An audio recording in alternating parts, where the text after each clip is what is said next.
Welcome to Including You, a podcast by Disability Rights Arkansas. On this podcast, we shine a light on the real, everyday experiences of people with disabilities, the challenges, triumphs, and all the moments in between. At Disability Rights Arkansas, we're committed to providing guidance to people with disabilities on navigating their rights, tackling everyday issues, and accessing the support they need in a complex world. In this podcast, Including You, we bring that information directly to you, the listener. We'll cover topics like accessibility questions, building your career, securing the care you deserve, and even navigating the nuances of love and relationships as a person with a disability. Because everyone has the right to know their rights. Everyone, including you. So whether you're a seasoned advocate or someone just starting to think differently about disability, you're in the right place. I'm your host, Amber Quaid, and together we'll explore how small, meaningful changes can make a big difference. Let's dive in. Today, our special guest is Derek Henderson, who's one of our attorneys here at Disability Rights Arkansas. I'll let him talk a little bit more about it, but thank you for being here, Derek. Thank you for having me. I know how weird this sounds. I always like getting together and talking about Medicaid, and so I hope it's helpful to some people. I'm one of the staff attorneys here at Disability Rights. DRA is what you'll hear me call that for short. I've been here 3 years, and I do a few different types of cases for us. We'll talk about the HCBS and Medicaid, but I also do some cases with guardianships, and that is helping people who don't want to be in a guardianship. I do some education cases, and I actually used to be a teacher, so it's kind of an area that's close to my heart.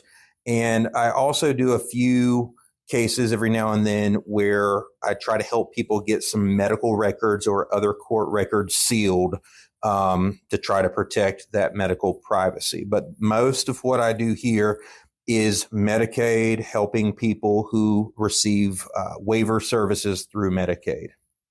So I've heard you say the words HCBS, and this whole thing is about HCBS, but let's start with what is HCBS? Yeah, and that's a loaded question. That's a big one. Just what it is home and community-based services, HCBS. That's obviously a mouthful, so we'll just keep saying HCBS. If I were standing in front of an audience, and I do this actually in some presentations, I want people to know that acronym. And so a lot of times I'll actually have people repeat after me, home and community-based services. And so that's not something that you need to do, but it's such an integral term, home and community-based services, that anyone really involved with Medicaid needs to be familiar with it. Okay. So if we say home and community-based services or HCBS, same item. I get that. Okay. Now, that in itself sounds self-explanatory, but I'm pretty sure there's a little bit more we need to talk about this. You want to explain some of that? Of course. And unfortunately, it's such a big topic, we may find ourselves kind of going in circles to fill in gaps on some things. And this is not something that, anyone can possibly wrap their head around in 45 minutes or an hour. It really, took me probably my first 2 years to get a strong grip on this. And I'm still always learning new things because it changes, and you have to change with it. So what it is, HCBS, these are services that people need so they can live independently in their communities. Services you need so you can live outside of an institutional setting, because unfortunately that is what people had before HCBS were available. Okay. And that's a little bit what I was wondering about next is, like, where does the home and community-based services come from? Like, Why does this exist? Why do we have this? Yeah. So unfortunately, for many, many years, we know, people with disabilities have always lived and been part of our societies. And for many, many years, for centuries, the model for people with disabilities was segregation. It was a model of, we don't know how to fit you into the society we have. We don't know how to change that society. And so we're going to exclude you from it. And that, especially over the past couple of 100 years, really evolved or devolved into institutional placements. And when I say institutions, we're not talking good things. We're talking segregated settings where people were not given segregated settings where people were not given meaningful interactions, meaningful opportunities in their communities, meaningful education. And that was what people had. It's tragic how many generations have been lost to that, but you know, it was how things were dealt with for a long time because people with disabilities did not have effective ways of asserting their rights. Okay. One of the problems, of course, with institutions is we segregate people, we hide them away. Well, good things don't normally happen in secrecy. Good things don't normally happen when we put things in a dark place. And so there was rampant abuse, neglect. It was beyond just mere segregation. Let me change that. That's when we have abuse and neglect development. It was beyond just segregating people. There was active abuse and neglect in these facilities, and there still is abuse and neglect in facilities. It really came to the forefront probably in the 1970s when there was a special by a little New York reporter named Geraldo Rivera. And he got into an institution to do an expose. It was called Willowbrook. And Willowbrook really shocked the conscience of the nation and Congress. It made the problem inescapable. It made it visible. And we, as a result, created organizations like DRA to try to prevent and address that kind of abuse and neglect. But that also began kind of, I think, a new era of consciousness on the rights of people with disabilities. That's kind of what I'm thinking about now, is that all of this has come to the public's attention. We see that there's this abuse and the mistreatment, but how did we get to where we are today? Like, there's still quite a bit of time. And hopefully I don't see that Geraldo report every day happening with that expose. So what now? What was happening between then and now? That was a tremendously active time in a lot of ways. In the 70s, you had a huge surge in awareness and willingness to address the issues of people with disabilities. One of those was in education. That's when we started having special education laws. One of them was with the Rehabilitation Act and having regulations to implement that Rehabilitation Act. By the way, this is just a personal little recommendation. One little documentary movie on Netflix. If you have not seen Crip Camp, it is just absolutely phenomenal. Before I started working here, it really opened my eyes to a lot of the history behind some of these movements, and it focuses in specifically on making the jump from the Rehab Act and the regulations, then all the way to 1990 with the ADA, the Americans with Disabilities Act. So for the first time, we have a lot of legal protection and clear laws and regulations that spell out the rights and the things that people with disabilities are entitled to get as members of society. Basically, if I just like zoned out there, because that was a lot of information, it really was. But can you just like summarize that or give that to us in just like one or two sentences, so that way if people forget everything else in the last couple questions, that they can just come down and be like, okay, that's what I should take away from this. Yes, and you just asked that sentence perfectly. Let me go back real quick and say one more thing. Okay.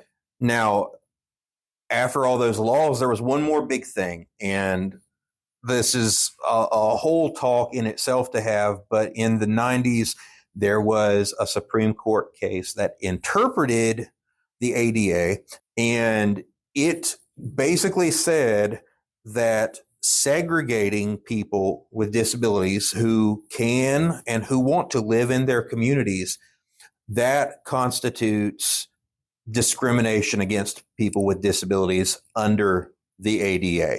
And so the HCBS thing, it's not just, some nice aspiration or goal. It's what is required. It's not just something that states or governments can say, well, we'll see about doing that later. They're legally required to do it. And, courts have interpreted the law to say that that is what the law tells us. So as far as big picture, all of that, I boil down to basically if a person has a disability and they can and they want to live in the community with services, the state has to make those services available, or that could constitute illegal discrimination against that person. So basically what you're saying is that there are services that help a person stay in their community instead of going to an institution. That's exactly what HCBS are. And the only thing that I probably left out of that is, yes, those are services to help you stay in your community. That's the goal. But the fact is, some people have gone to institutional settings who maybe should not have, but they are there. And there is still this obligation of the state to help that person explore community-based options and decide if they want to re-enter the community. And so HCBS have to be there, not just for people who are trying to avoid the first instance of institutionalization, but also for people who want to leave institutionalization. So it's supposed to help with avoiding it and re-entering from it, if that makes sense. I think that makes sense. I really do. So that just gets me a little more curious. Now, of course, instead of like summing up the big picture in a few sentences, now I want to dig a little deeper, I guess, then. Just because this can sound like it's a little bit confusing, because we have the institutions and now we have the HCBS. So are we saying that like we just need to close these institutional settings and kind of get everyone more towards the HCBS? Or are we just saying close them down and good luck? I hope you find a solution in your community. How are we kind of going with that? Yeah, that's absolutely not what the law says. I want to be very clear on that. I am not saying shut everything down. I am not saying that the law says that, because that is not what is in the law. And sometimes that gets mischaracterized, but I am absolutely not representing the law to say that there can be no institutions. The key is that there have to be options for people. There have to be services out there. And when I say for people, one thing I need to mention is I'm talking about choices for the person with disabilities, not choices for his or her family to make, not choices for the state to make in, some kind of guardian role or something, but these need to be choices of the individual. And even if the person has a guardian, the guardian needs to be actively talking with the person about their options and helping that person to get into the kind of settings that they want to be in. And I think that there's support for that idea, not only in the federal integration mandate, but also in state guardianship law. People are supposed to be in the least restrictive arrangements that they can be. And so, absolutely not, it's not an issue of shutting down institutions. It's an issue of giving people options. And when people understand they have options, most of them want to be in their communities. They want to be near family and friends, and they want to be active. They don't want to be warehoused, and they don't want to be, just put into some kind of meaningless work in a workshop or something like that. They want real options, and they want some real social connection in their communities. I agree. I mean, who would not want to be connected and live in the community with which, like, their family and everyone they know and love and trust is a part of? And so I get what you're saying about the supports and what those supports are supposed to accomplish. But let's be honest, what do they really look like? Yeah. And some people probably have been just waiting for the moment that I would, say, what are they? I'll tell you, first of all, there are Medicaid manuals in Arkansas. If you search Arkansas Medicaid manuals on the internet, it's really easy to find. And then there's a whole litany of them. I think probably about 50 different Medicaid manuals, which I do not recommend reading. But there is one specifically that addresses home and community-based services. And it, just for the person who needs to see that, I want you to know it's out there. It literally goes through line by line, and it has a code for all of the services and all of that. And that may be something, that would help somebody. Now, for me, the most representative service that I see people using, and you hear people talk about the most, it's called supportive living services. And what that is, it's not rocket science. It's when people with disabilities have certain needs while they live in the community, like mobility assistance, bathing, food preparation, assistance with getting out into the communities. When they need that kind of assistance, they can get a supportive living staff member to come and give direct care. Now, that has to be approved through Medicaid, but for many, many people who would fit into this HCBS group, that's going to be approved. It's going to be available for them. So getting those direct care staff to help with daily needs, activities of daily living, that is a big part of it.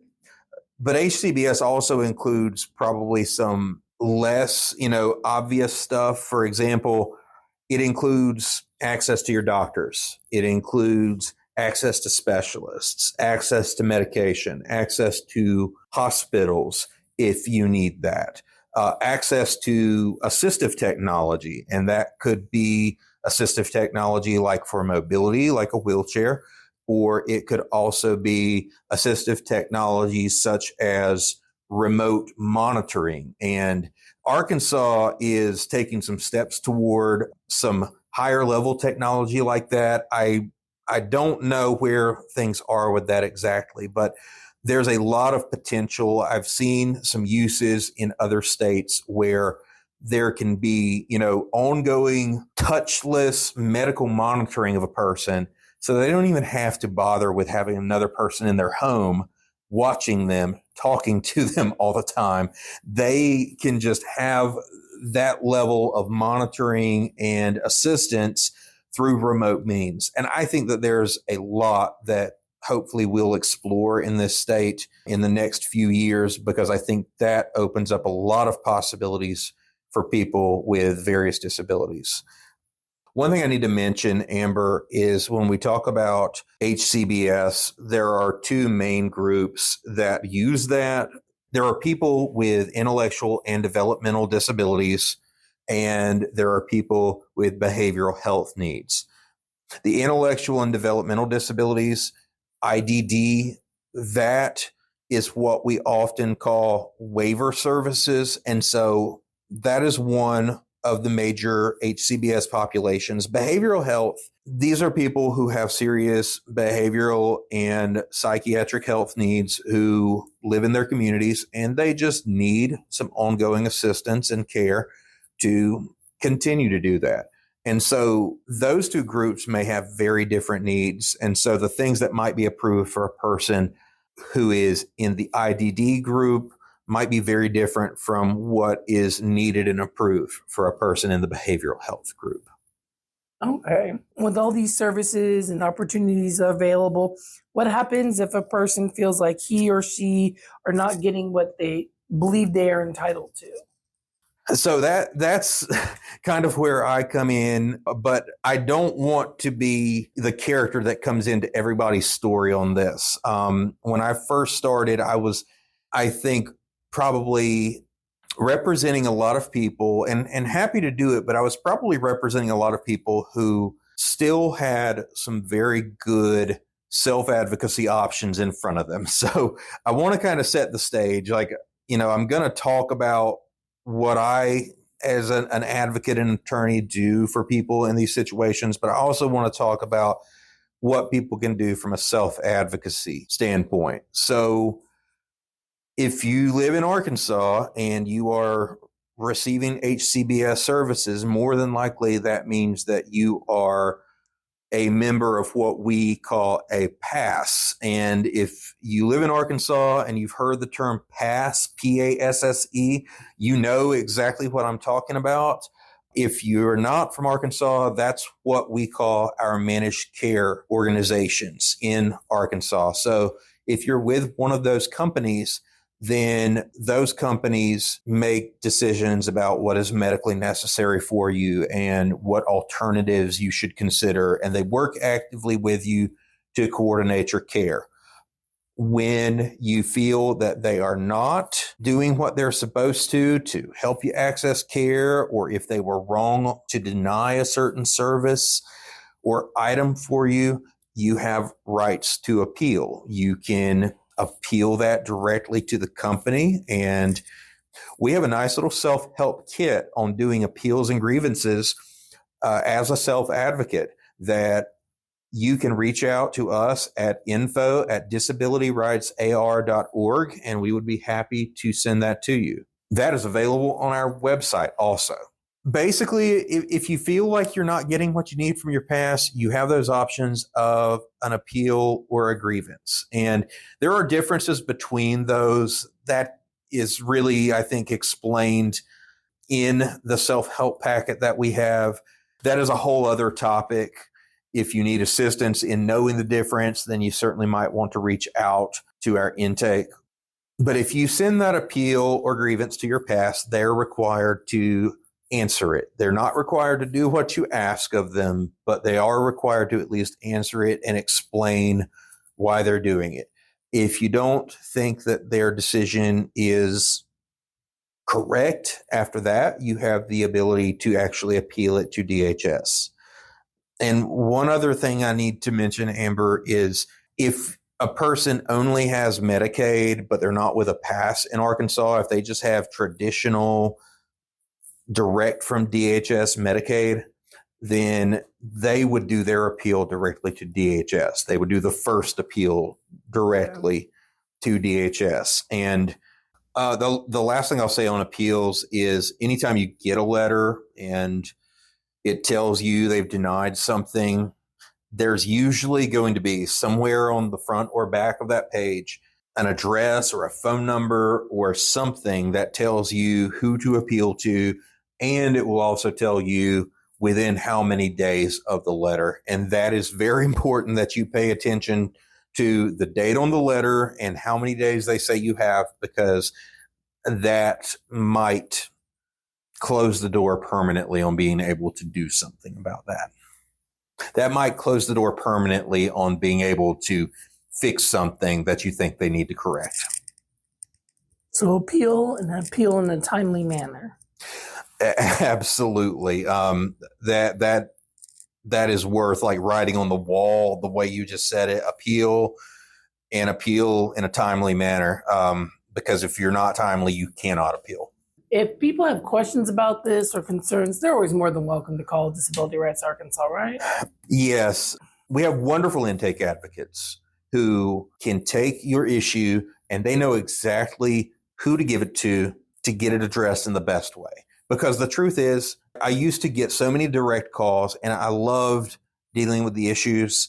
And I may not have been the best person to deal with some of those issues. They can get those issues to the best people to help you. And as much as possible, we always want to try to encourage and support self-advocacy. I try to be a lot more sparing in how many cases I take on directly, not only because of how it affects time and workload and the ability to represent people, but also because we have so many effective and strong self-advocates and family advocates in the state that I really think we owe it to them to help people develop and grow in those areas. And so that's what we've tried to do with some of the resources we've developed and given to people. I'm trying to make, for lack of a better term, an army of self-advocates who can address these issues, because I'm one person and I have to accept that and acknowledge that there's only so much I can get done. But if we have that effective fighting force, so to speak, who can all bring effective grievances and appeals on issues, that means that we can really start to effect some systemic change. Because when the companies or Medicaid or DHS are just hearing from me, it's just me. When they're hearing from 50 different angles at once, it's a lot harder to ignore the systemic issues. Okay, so making notes, self-advocacy, then call our intake specialist, then if needed, then your services are provided. I think I can stand behind that. Yes, and when we talk about self-advocacy, if there are any questions about that, absolutely reach out to our info email or absolutely reach out to our intake number, because we absolutely can provide information and support on self-advocacy. It's been lovely talking to you, but before I wrap this up, I want to give you the opportunity. Is there anything in our discussion that you think I missed about HCBS? Amber, I don't think I have any big substance to give on it. I think I just will reiterate what I said earlier, that I came into this with a law degree and a lot of adult experience, and I was completely lost in this world when I started here. I had no idea what any of it was.